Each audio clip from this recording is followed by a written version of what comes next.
काँग्रेसचे जिशान सिद्दीकीनं राष्ट्रवादी प्रवेशाचे वेध. जिशान सिद्दीकी थेट अजितदारांच्या जनसन्मान यात्रेत. राजकीय निर्णय घेण्याची हीच वेळ असल्याचं सिद्दीकींचं वक्तव्य. मराठा आरक्षणात अडसर ठरत असेल तर राजीनामा देईल. मराठा आरक्षणाच्या मुद्द्यावरून फडणवीसांचं मोठं वक्तव्य. फडणवीसांवर राजीनाम्याची भाषा बोलण्याची वेळ. मराठ्यांविरोधात गेल्याचा फडणवीसांना पश्चाताप. मनोज जरांगेंचा देवेंद्र फडणवीसांना खोचक टोला. कर्नाटकमध्ये राजकीय हालचालींना वेग. मुख्यमंत्री सिद्धरामय्यांनी गुरुवारी बोलावली विधिमंडळाची बैठक. महाराष्ट्राच्या राजकारणातील एकनाथ शिंदे कर्ण तर देवेंद्र फडणवीस अर्जुन. मराठा समाजाला देवेंद्र फडणवीस यांनी मिळून दिलेले पहिले आरक्षण शरद पवार उद्धव ठाकरेंनी घालवल्याचा सदाभाऊ खोतांचा आरोप. कोकणात महायुतीमध्ये वादाची ठिणगी. रवींद्र चव्हाण कुचकामी मंत्री असल्याचा रामदास कदमांचा आरोप. मुंबई गोवा महामार्गाच्या दुरावस्थेवरून रामदास कदम संतप्त.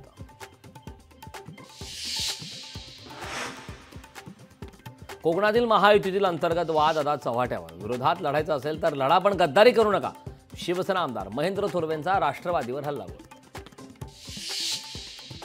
निवडणुका घ्यायला सरकार तयार नसेल तर ही हुकुमशाही. हरियाणा काश्मीरच्या निवडणूक घोषणेवरून राऊतांचा हल्लाबोल. झारखंडमध्ये हेमंत सोरेन यांचा पक्ष फोडणार असल्याचा राऊतांचा आरोप.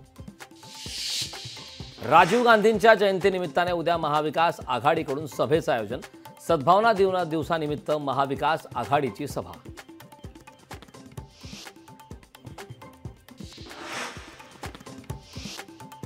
मुंडे भाऊ बहिणींकडून रक्षाबंधन साजरा. पंकजा मुंडे, प्रीतम मुंडेंनी बांधली धनंजय मुंडेंना राखी. मुंबईतील निवासस्थानी मुंडे भाऊ बहिणींकडून रक्षाबंधन साजरा. मंत्री अनिल पाटील यांच्याकडून रक्षाबंधन सण साजरा. जळगावच्या अमळनेरमध्ये महिलांनी अनिल पाटलांना बांधल्या राख्या. धारावीकरांसाठी दहिसरमधील जकात नाक्यातील जागेची चाचपणी. धारावीकरांना जागा देण्यास दहिसरकरांचा विरोध. धारावीकरांना जागा देण्याचा प्रस्ताव स्थगित करण्याची मागणी. पुराच्या पाण्यात अडकलेल्या वृद्धाला वाचवण्यात यश. नांदेडच्या किनवट तालुक्यातील अप्पाराव पेठ येथील घटना. नाल्याला अचानक पूर आल्याने अडकला होता वृद्ध. दिल्लीमध्ये पंतप्रधान मोदींनी लहान मुलांसोबत साजरा केला रक्षाबंधन सण. शाळकरी मुलांनी पंतप्रधान मोदींना बांधली राखी. नारळी पौर्णिमेनिमित्ताने आज वरळीमध्ये नारळ फोडण्याच्या अनोख्या स्पर्धेचं आयोजन. मागील 50 वर्षापासून या स्पर्धेचं आयोजन. शिर्डीच्या साई मंदिरात ही रक्षाबंधनाचा उत्साह. साईच्या चरणी एका भाविकाकडून 35 किलोची राखी अर्पण. मंत्री दादा भुसे यांनी लाडक्या बहिणींना दिल्या रक्षाबंधनाच्या शुभेच्छा. शेकडो महिलांनी मंत्री दादा भुसे यांची भेट घेत रक्षाबंधन केलं साजरं. भोंदूबाबाला अमनिसच्या पदाधिकाऱ्यांनी रंगेहात पकडलं. भोंदूबाबाकडून अंधश्रद्धा पसरवत नागरिकांची फसवणूक. पंढरपुरात विठ्ठल दर्शनासाठी कोणतेही पैसे आकारले जात नाहीत. मंदिर व्यवस्थापकाने केला खुलासा.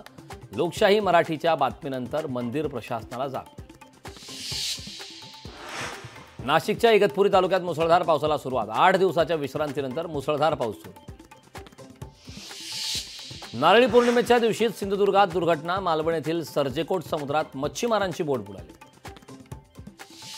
गुन्हेगारांसोबत जेवण केलं तर तुरुंगातच जावं लागणार. नितेश राणेंनी अनिल देशमुख आणि संजय राऊतांना डिवचलं. गुंड गौतम भटकर सोबतचे फोटो पोस्ट करत जोरदार टीका.